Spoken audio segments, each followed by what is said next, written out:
myths, and memories, the galaxy had forgotten humanity. For 2,000 years, the name human existed only in whispered legends and corrupted data files. The great archives of the Keltheran Empire contained fragments, blurred images of bipedal creatures, references to a homeworld called Earth, mentions of a plague that consumed an entire species. But no one believed anymore. Humans were ghosts, fairy tales told to children. The galaxy had moved on. 7 major empires now ruled the stars. The Keltheran Dominion, with their insect-like bodies and hive mind efficiency, controlled the galactic core. The Vryn sovereignty, reptilian warriors obsessed with honor, dominated the eastern spiral arm. The Korvath Union, amphibious traders and politicians, manipulated markets and treaties from their water worlds, and dozens of smaller civilizations struggled beneath their weight. The strong devoured the weak. That was the way of things. On the frontier world of Talos 6, a young archaeologist named Dr. Kalen Voss was about to change everything. Talos 6 was a dead world, or so everyone thought. Its surface was scarred by ancient battles, its cities reduced to dust. But Kalen had spent 3 years excavating a site that didn't match any known civilization. The architecture was wrong, the materials were unknown, and the symbols carved into the metal walls resembled nothing in the galactic databases. Until today. Kalen stood in the deepest chamber of the ruins, his scanning equipment humming softly. Before him, a massive door slowly slid open, revealing a room bathed in blue light. His breath caught. Inside was a vault. And on the walls, written in 12 different languages, including ancient Keltheran and Vryn, was a message. "We are not extinct. We are waiting. We are watching. We will return." Kalen's hands trembled as he activated his communicator. This can't be real. But it was.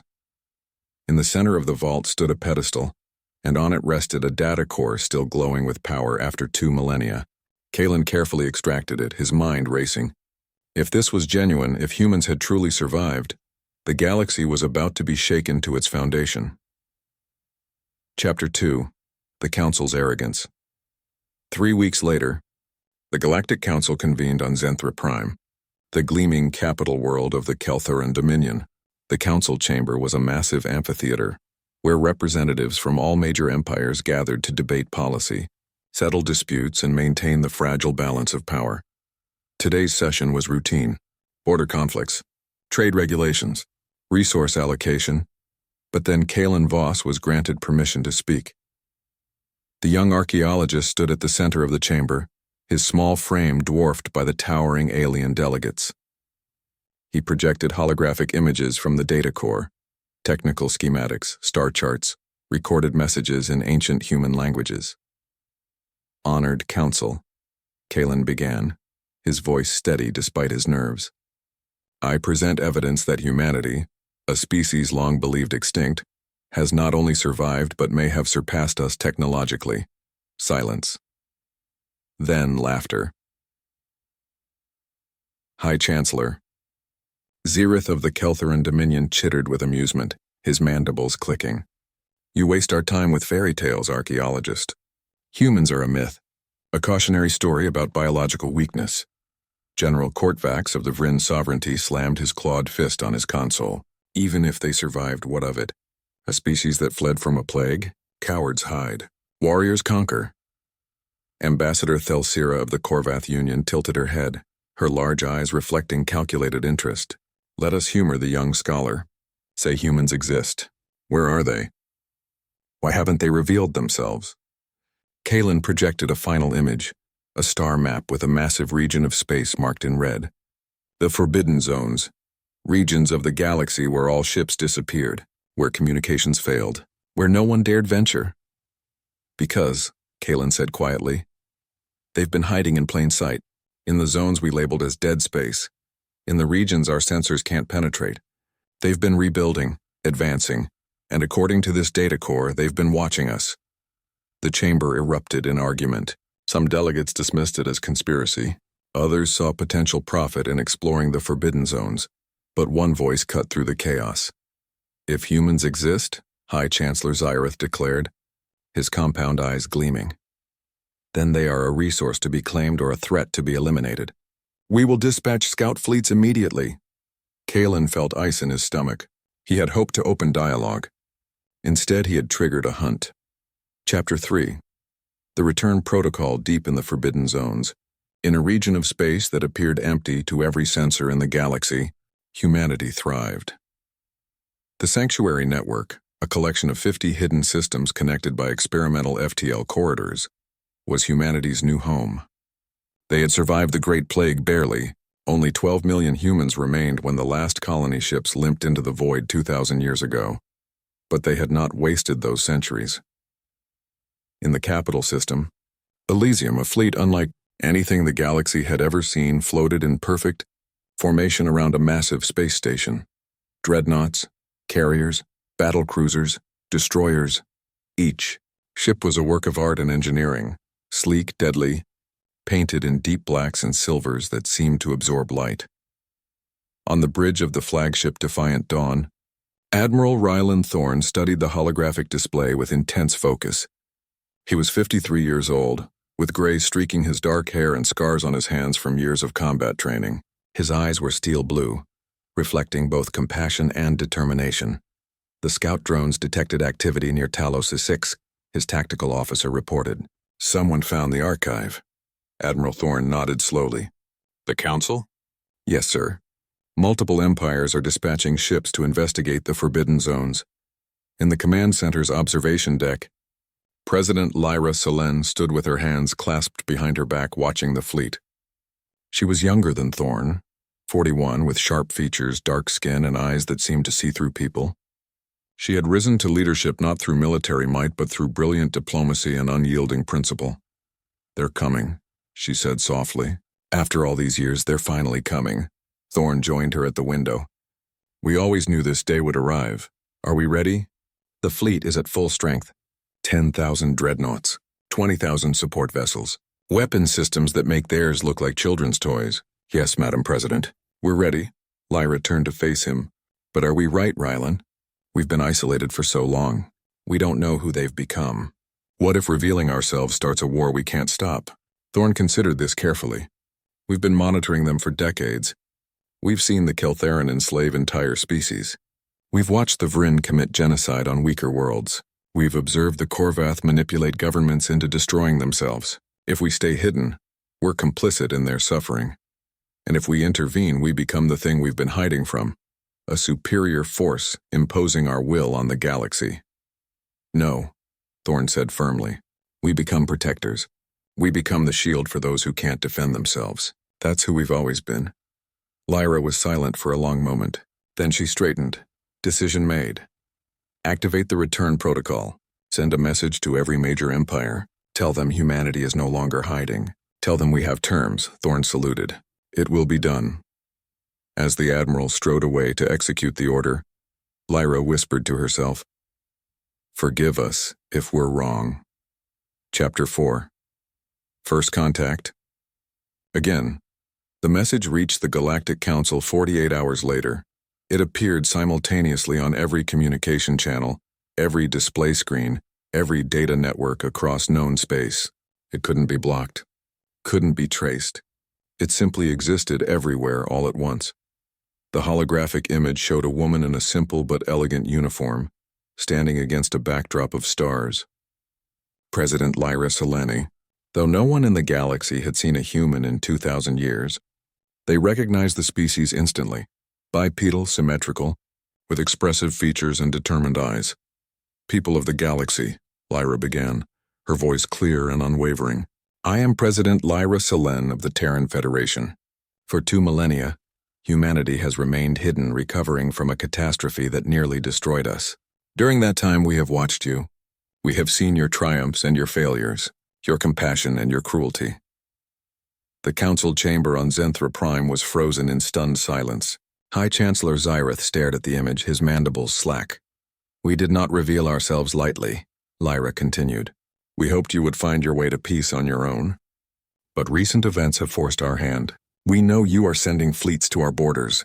We know some of you see us as prey or competition. Let me be clear, we are neither. Her expression hardened. We do not seek conquest. We do not desire your territories or resources. But we will no longer stand idle while innocent civilizations are enslaved, exploited, or exterminated. We are returning to the galactic stage not as victims or refugees, but as protectors. You will find us reasonable if you approach with respect. You will find us unyielding if you approach with violence. Choose wisely. The transmission ended.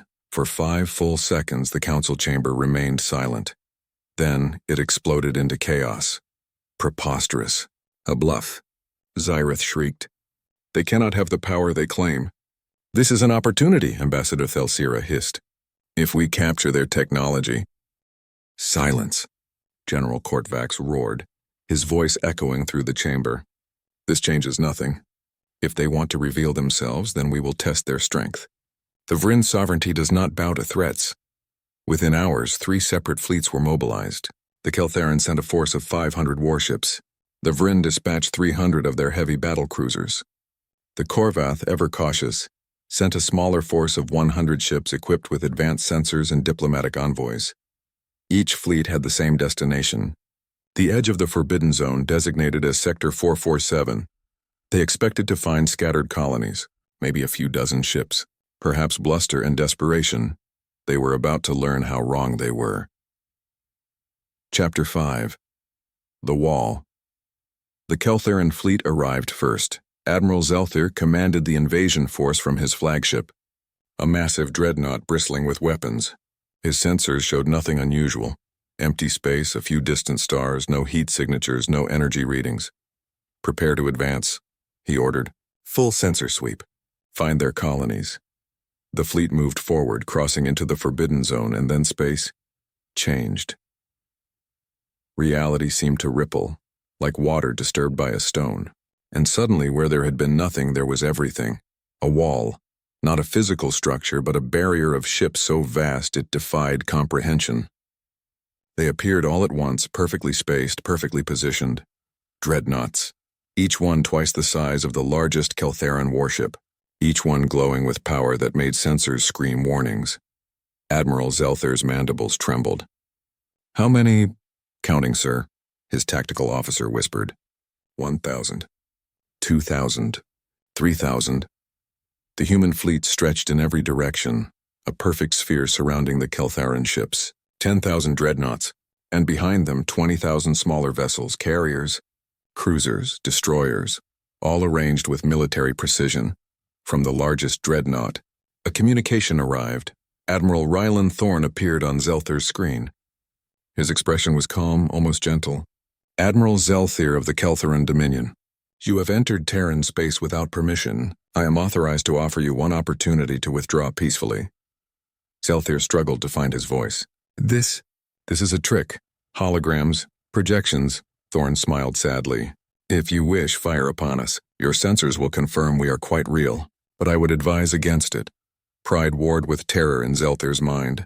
The Keltheran had never retreated, never shown weakness. But this, you dare threaten the Dominion? He managed. I'm not threatening you, Admiral. I'm offering you a choice. Return to your territory and deliver this message to your High Chancellor. Humanity seeks peace. But we are prepared for war. If you attack us, we will defend ourselves. If you attack the innocent, we will stop you. The choice is yours. Zelthir looked at his sensor readings. His ships were completely surrounded. Human targeting systems had locked onto every single Keltheran vessel. One command and his fleet would be obliterated. Withdraw, he whispered. All ships withdraw immediately. As the Keltheran fleet retreated, Thorne watched from his command chair. His first officer, Commander Sarah Chen, leaned close. They'll be back, she murmured. With more ships. I know, Thorne replied. But now they know we're real, and that's the first step. Chapter 6. The galaxy reacts. News of the encounter spread like wildfire. The Keltheran fleet had retreated without firing a shot. The Vryn force, arriving hours later, found the same wall of ships and made the same calculation. Even General Kortvax, for all his warrior pride, knew suicide when he saw it. Only the Korvath approached differently. Ambassador Thelsira's diplomatic ship requested a meeting, not a confrontation. To the surprise of her crew, the humans agreed. A shuttle was dispatched from the Defiant Dawn, and Thelsira found herself face-to-face with President Lyra Solen aboard the human flagship. The meeting room was simple, but elegant. Lyra sat across from Thelsira, flanked by Admiral Thorne and 2 advisors. Between them, a holographic display showed the galaxy. "Thank you for agreeing to talk," Lyra began. "We prefer diplomacy to displays of force." Thelsira studied the human carefully. "Your fleet is what impressive, intimidating, but intimidation breeds resentment. The Council will unite against you." "Then they will fail," Lyra said simply. "We don't want to fight them. But we've spent 2,000 years preparing for every possibility. If they force our hand, they will lose. What do you want?" Thelsira asked bluntly. Lyra leaned forward. "We want the galaxy to remember that strength should protect, not oppress. We want civilizations to have the right to self-determination. We want an end to slavery, genocide, and exploitation. You want to reshape the galaxy in your image?" "No," Thorne interjected. "We want the galaxy to choose its own path, but we won't stand by while the powerful crush the weak." Thelsira's large eyes reflected calculation. "You realize this will make you a target. Every empire will see you as a threat to their interests." Lyra nodded. "We know, but some things are worth the risk." The ambassador was silent for a long moment. Then she said, "The Korvath Union will remain neutral. We will observe. If your actions match your words, perhaps an alliance might be possible. But if you prove to be conquerors wearing the mask of saviors, then judge us by our actions," Lyra said. "That's all we ask." Interlude, the choice as ambassador. Thelsira's ship departed. Lyra and Thorne stood together on the observation deck, watching the vast fleet spread before them. "Do you think we're doing the right thing?" Lyra asked quietly. Thorne considered the question seriously. "I think we're doing the necessary thing. Whether it's right, history will judge. My grandmother used to say that humanity's greatest weakness was also our greatest strength. We care, even when it hurts us, even when it costs us. Then let's hope the galaxy remembers how to care too." Below them, 10,000 dreadnoughts waited in perfect formation, ready for whatever came next. The galaxy would test them, challenge them, try to break them. But humanity had survived extinction once before, and they had no intention of becoming a myth again. 3 months after humanity's revelation, the Galactic Council remained paralyzed by indecision. Some empires advocated for immediate military action. Others urged caution. A few smaller civilizations whispered about seeking human protection from their oppressors. The balance of power that had held for centuries was crumbling. General Kortvax of the Vryn sovereignty would not wait for consensus. In the warrior culture of the Vryn, strength was the only currency that mattered. Honor was earned through combat. Respect was taken, not given. And humanity's refusal to fight, their insistence on peace, was seen as weakness. "They hide behind their ships like cowards," Kortvax growled to his war council. "They make threats but do not strike. This is not strength. This is fear." His subordinate, Commander Rylath, shifted uncomfortably. "General, their fleet outnumbers ours 10 to 1. Their technology means nothing without the will to use it." Kortvax's tail lashed violently. "We will test them. We will find a world under their so-called protection and take it. When they fail to respond, the galaxy will see them for what they are, frauds." The target was chosen carefully. Meridian IV, a peaceful agricultural world inhabited by the Talran people, a species of gentle, 4-armed herbivores who had recently petitioned humanity for protection from Vryn raiders. Humanity had agreed, stationing a small defensive force in orbit, just 3 ships, a destroyer and 2 frigates. Kortvax assembled a battle group of 50 warships, led by his personal dreadnought Blood Oath, enough force to overwhelm the human defenders without committing the full sovereignty fleet. "We strike in 3 days," he announced. "And the galaxy will learn that honor belongs to warriors, not diplomats." Chapter 8. The Line Captain. Marcus Webb commanded the human destroyer Sentinel in orbit around Meridian IV.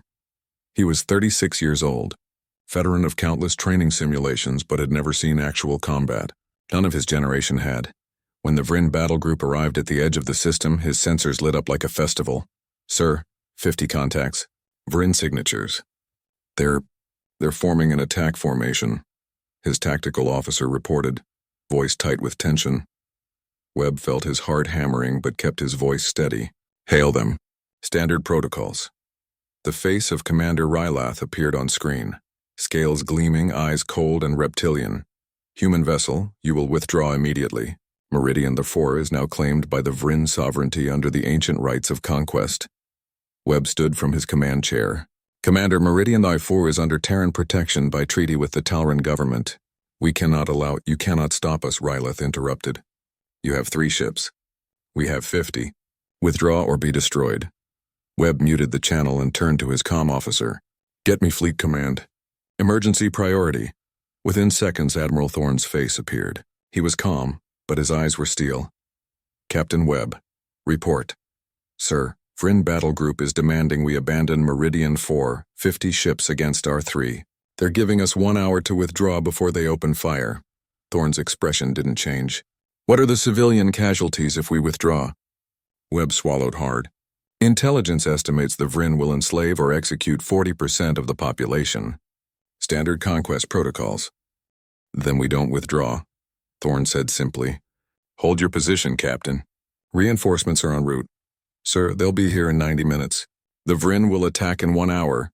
I know the math, Captain. Hold. Your position, that's an order. The channel closed. Webb turned to his crew. They were young, scared, but determined. You heard the Admiral? Battle stations. All hands, this is not a drill. We hold this line, a Chapter 9. David and Goliath, the hour passed like a lifetime. On Meridian 4's surface, the Talran watched the skies with growing fear. Their leaders had contacted Captain Webb, offering to surrender themselves to save their people. Webb had refused. We made you a promise, he told them. Humanity keeps its promises. When the deadline expired, the Vryn fleet advanced. Commander Ryleth opened fire first, a warning shot that vaporized a small moon orbiting the planet.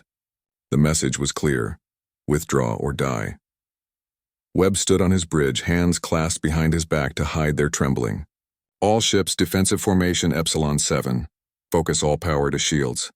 Prepare point defense systems. His XO looked at him. Sir, we can't win this. No, Webb agreed quietly, but we can slow them down. Every minute we survive is another minute for the Admiral to arrive. The Vryn fleet opened fire. Space erupted in violence. Plasma torpedoes, particle beams, kinetic rounds, all converged on the 3 human ships. The Sentinel's shields flared brilliant white, absorbing punishment that should have destroyed it in seconds. But humanity had spent 2,000 years advancing their technology. Those shields held. Return fire, Webb ordered. Target their engines. We don't need to destroy them, just slow them down. The human ships unleashed their weapons. Precision railgun fire, guided missile swarms, electromagnetic pulse bursts. Each shot was calculated, efficient, deadly. 3 Vryn cruisers lost power. 2 destroyers were crippled. The human ships danced through the battle like shadows, their advanced engines making them impossibly agile. But 50 against 3 was impossible odds. The Sentinel shuddered as a plasma torpedo breached its shields. Explosions rippled through the ship. Damage reports flooded in. Hull breach on decks 7 and 8. Shield generators at 23%. We can't— Hold the line, Webb shouted. Just a few more minutes. On the blood oath, General Kortvax watched with grudging respect. These humans, they fight well, but they will still die. All weapons concentrated fire on their flagship. The entire Vryn fleet turned its guns on the Sentinel. Webb knew it was over. His ship couldn't withstand that much firepower. He opened a channel to his crew. It's been an honor serving with you all, for Earth, for humanity. For those who cannot defend themselves, space itself seemed to tear open. Chapter 10. The Wrath of Heaven 1. 100 human warships dropped out of FTL directly into the battle space. They arrived in perfect formation, weapons already hot, shields already raised. At their center, the massive Dreadnought Defiant Dawn blazed with power. Admiral Thorne's voice boomed across all frequencies. Vryn vessels, this is your final warning. Cease fire and withdraw, or we will defend our ships and our allies with lethal force. General Kortvax felt ice in his veins for the first time in his life. 100 ships had appeared from nowhere. His sensors showed their weapon systems were far beyond anything in the Vryn arsenal. But pride, that terrible pride, wouldn't let him retreat. All ships, engage the human fleet. For the glory of the sovereignty. Weapons free, Thorne ordered calmly. Disable, don't destroy. Target engines and weapon systems only. I want prisoners, not corpses.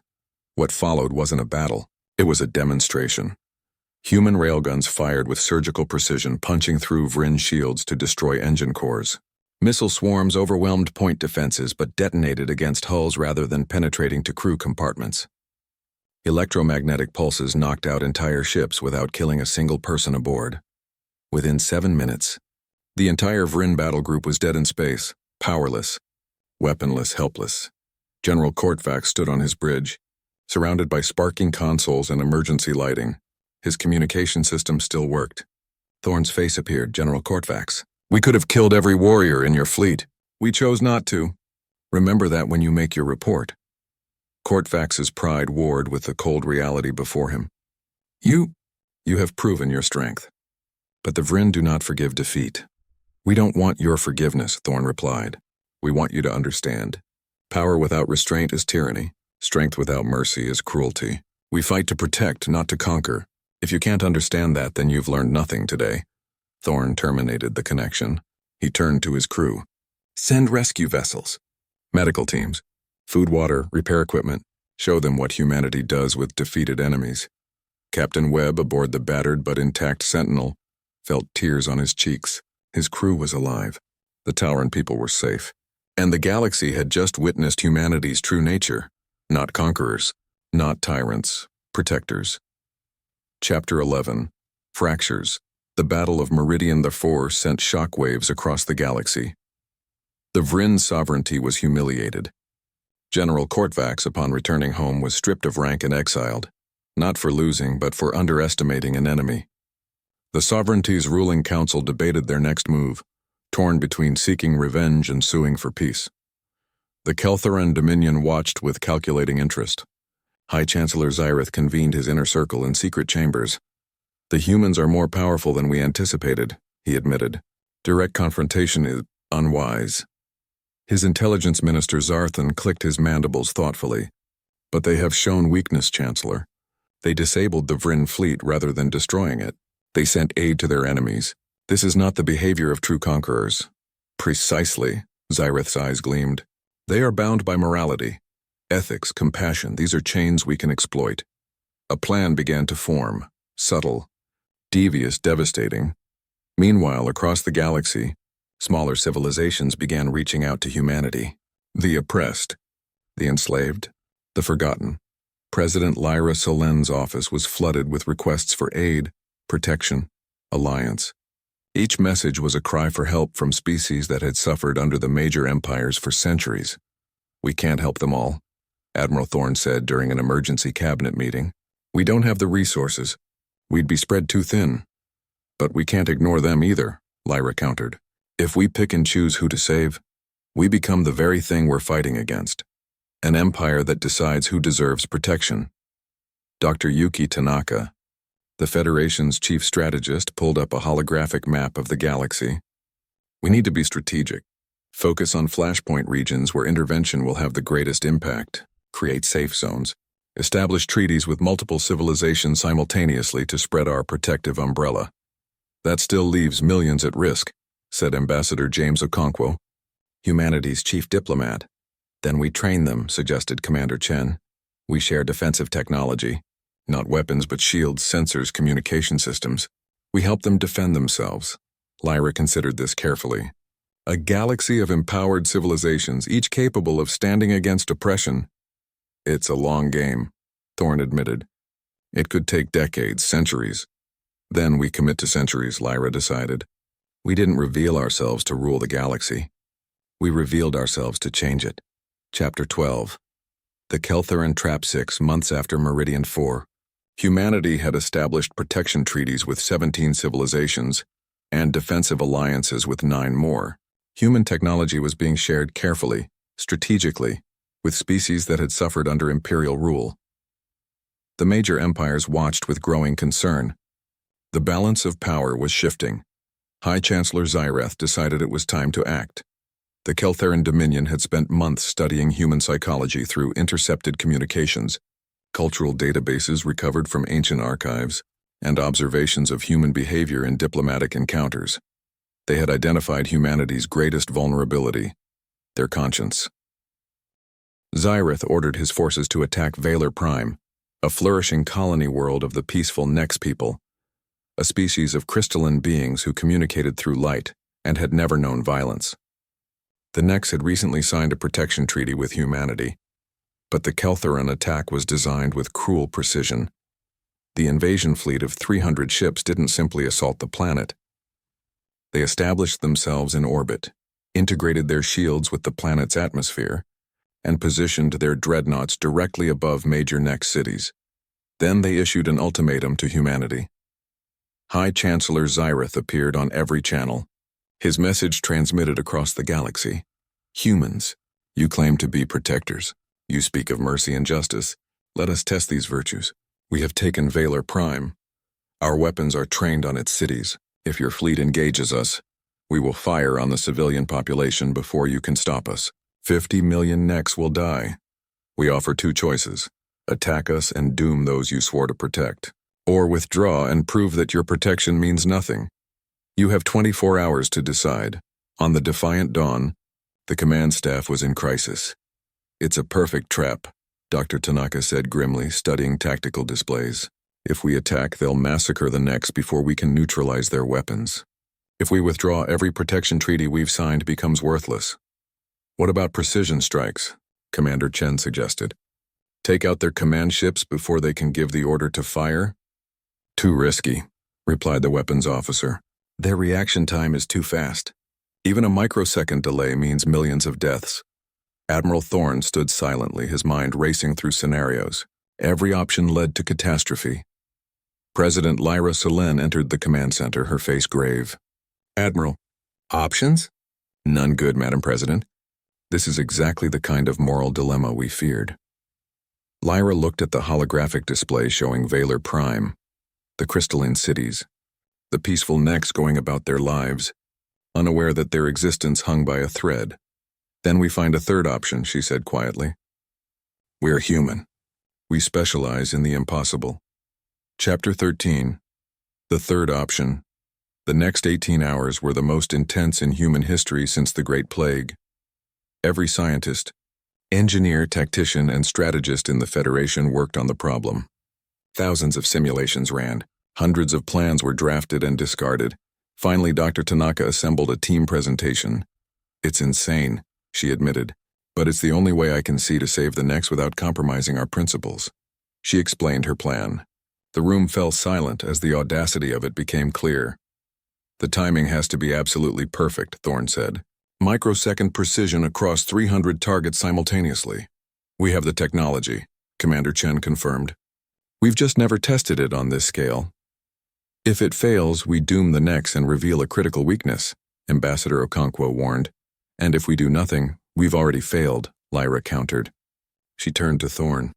Admiral, can we do this? Thorne looked at his officers, saw determination in their eyes. Fear, yes, but also hope. Yes, Madam President. We can. Then give the order. Show the galaxy what humanity does when faced with impossible choices. Chapter 14. Precision and Fury. With 6 hours remaining before the Keltheran deadline, the human fleet arrived at Valor Prime. High Chancellor Xyrith watched from his flagship, satisfaction glowing in his compound eyes. The humans had come as predicted. Now they would be forced to choose between their morals and their allies. Prepare all weapons, he ordered. The moment they enter weapons range, we fire on the cities. Let them live with the consequences of their heroism. Admiral Thorne opened a channel to Xyrith. High Chancellor, we're here to negotiate. There is nothing to negotiate, Xyrith chittered. Withdraw your fleet or watch millions die. I have a counter-proposal, Thorne said calmly. What if we showed you something humanity learned during 2,000 years of isolation, something we call phase displacement technology? Xyrith hesitated. What? Space itself seemed to shiver. In a single, perfectly synchronized moment, every human ship in the fleet fired. But these weren't ordinary weapons. Phase displacement rounds, experimental munitions that existed in quantum superposition, passing through matter without interaction until the moment of detonation. 300 rounds passed. Through the Keltheran shields as if they didn't exist, passed through the hulls as if they were transparent, reached the exact center of each Keltheran ship's weapon control system, and detonated with electromagnetic, pulses so precise they fried weapon systems, without damaging life support, engines, or communication. In less than 2 seconds, every Keltheran warship went from battle-ready to completely disarmed. Xyrith stared at his console in disbelief. Impossible. How did you— We studied your shield frequencies, Thorn explained.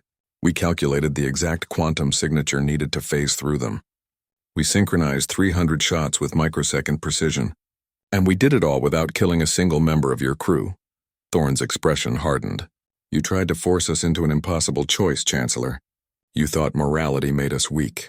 You were wrong. Our morality makes us creative. Our compassion makes us determined. And our commitment to protecting innocent life makes us more dangerous than any empire in this galaxy. You have a choice now. Accept defeat gracefully, allow us to evacuate your crews, and return home to explain to your people that humanity is not your enemy. Or we can disable your life support systems just as easily as we disabled your weapons. On the Keltheran flagship, Xyrith's mind raced. He had been outmaneuvered completely. His trap had been turned into a demonstration of human superiority. We yield, he whispered. Chapter 15. The message, the rescue operation, took 6 hours. Every Keltheran crew member was evacuated safely to human ships, given medical treatment, food, and quarters. They were treated not as prisoners but as guests who had made unfortunate decisions.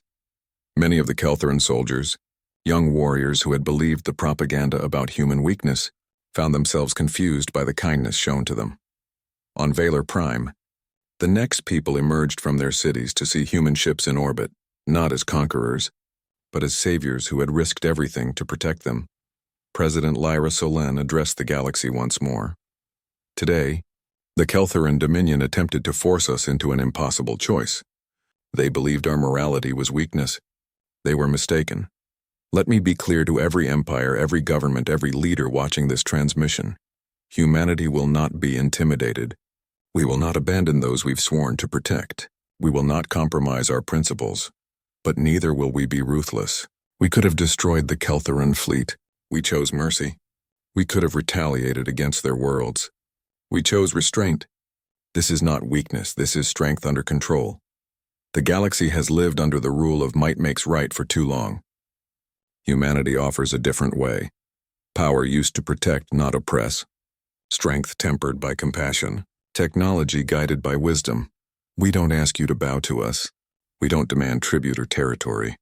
We simply ask that you consider whether the old ways, the ways of conquest and exploitation, are truly serving anyone's interests. The choice is yours. We'll be here watching, ready to help those who need us. The transmission ended. In council chambers across the galaxy, leaders sat in stunned silence, forced to confront uncomfortable truths about their own civilizations. Interlude. The tipping point. 3 weeks after Valor Prime, the Galactic Council convened again. This time the chamber was different. Representatives from dozens of smaller civilizations were present, species that had never had voices before, emboldened by humanity's protection. Ambassador Thelsira of the Korvath Union stood to speak. The balance has shifted, she declared. Humanity has proven they are neither conquerors nor frauds. They are precisely what they claim to be, protectors with the power to enforce their protection. The Council must acknowledge this new reality. We can resist it and face irrelevance, or we can adapt, reform, and build a new galactic order that serves all civilizations, not just the powerful. High Chancellor Xyrith, still smarting from his defeat, chittered angrily. You speak of surrendering our sovereignty, of bowing to human supremacy. No, came a new voice. Everyone turned to see a holographic projection. Admiral Rylan Thorn attending remotely. We don't want your sovereignty, Thorn said quietly. We don't want your submission. We want you to be better, to remember that with great power comes great responsibility, to protect instead of exploit, to lift up instead of push down. Is that really so threatening? The chamber fell silent. General Courtfax, now a civilian observer after his exile, spoke for the first time in months. The humans defeated me in battle. Then they saved my warriors' lives. They have earned respect. The The word hung in the air like a revelation. Respect. Not fear, not submission. Respect. Slowly, other voices began to join in. Not all, not even most, but enough to matter. The galaxy was changing, and humanity, for better or worse, was the catalyst.